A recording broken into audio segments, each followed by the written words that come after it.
Aloha. I'm joined by Patti Epler, the editor of Civil Beat, and Civil Beat was just named a finalist for the Pulitzer Prize, the most prestigious of journalism prizes. Congratulations, Patti. Thank you. Thanks so much.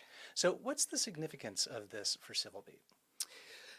It's just a great award. I mean, we've kind of worked to this point for the last 14 years that Civil Beat's been in business, and I think it's just a really great acknowledgement of our hard work and our staff's commitment to good journalism in Hawaii and doing the kinds of stories that really matter here. So it was a really wonderful honor to have, even though we didn't win. It would have been great if we would have won, but a finalist is nothing to sneeze at. So, Exactly. yeah, So, this recognition was for work that was done after the Maui wildfires. correct. What was Yes. in the entry?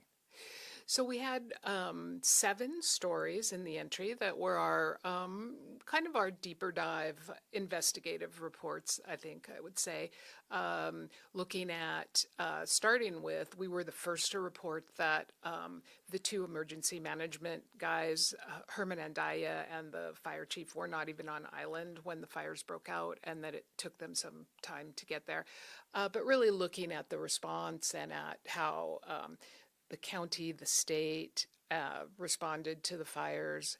And I think we had a pretty decent story in there that about some folks who were trying to help people escape from the flames. So human interest kind of thing too. Right. So Yeah. So, this has been a big focus, obviously, has been the coverage of Maui. Can you tell us a little bit how it's going and where it's going? So we are probably the only news organization in Hawaii that is covering the Maui situation as intensely as we are. And in fact, I got an email from one of the Maui County PIOs recently complaining that we were asking too many questions and that they get 120 requests from journalists a month and that we account for 20 of those. And I thought, I should get the staff to do more. It's not that much, right? So, but yeah, but I think we are the local news organization that is really covering Maui as much as we can. As you probably know, we've rented a house over there for at least through the end of this year. And our staff is over there all the time. We have one permanent staff person there, and then a couple that are there quite a bit. Our photographers, our editors go over a lot. We do pop-up newsrooms, which you've participated in. Thank you so much for that. And we're just getting a great response to our Right. coverage. Right. And so the coverage itself, some of the details that we're getting into, finding out, what happened, leading up to the fire, during the fire, and after the fire. How's that coverage going? So I actually just went back and did a very thorough review of our coverage and other news organizations' coverage from August 8th on to the present.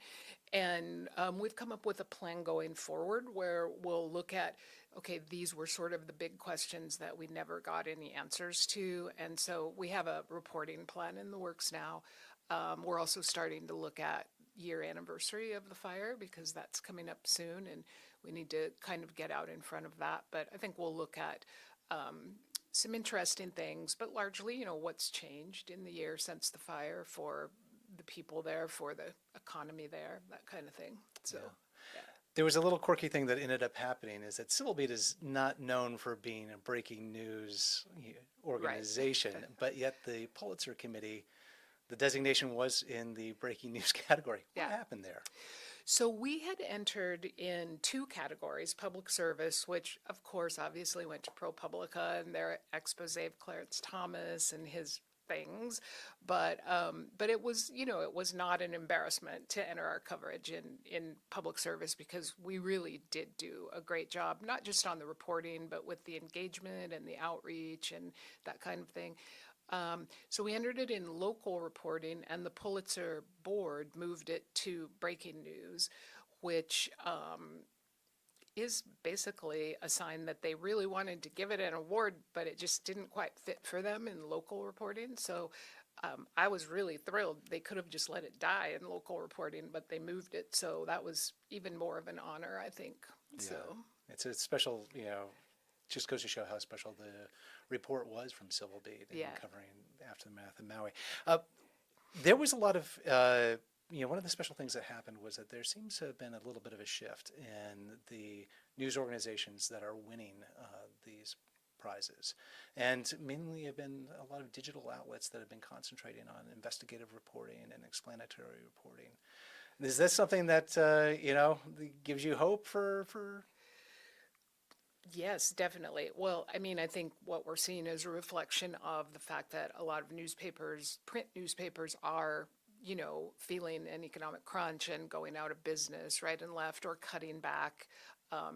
Here the star advertisers down to printing 6 days a week, and other places have cut down on their print versions, for sure. And people are going to online now. So I do think that is what we're seeing, even with these big national prizes and stuff. I mean, Civil Beat won a National Headliner Award too for its fire coverage, which is another fairly big deal.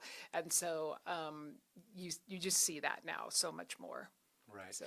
And this is the first time you did a little bit of digging to figure out if this was the first time the Pulitzer Committee had designated a Hawaii news organization as a finalist, right? So my source is Chad Blair. Consider Okay. that. But I believe he thinks this is the first time that anyone in Hawaii has been either honored as a finalist or definitely not won a Pulitzer here. So, yeah. Well, congratulations. It really was an amazing report, and it's an amazing recognition. Congratulations. Oh, thank you so much, Naka. We really appreciate it. So. Yeah.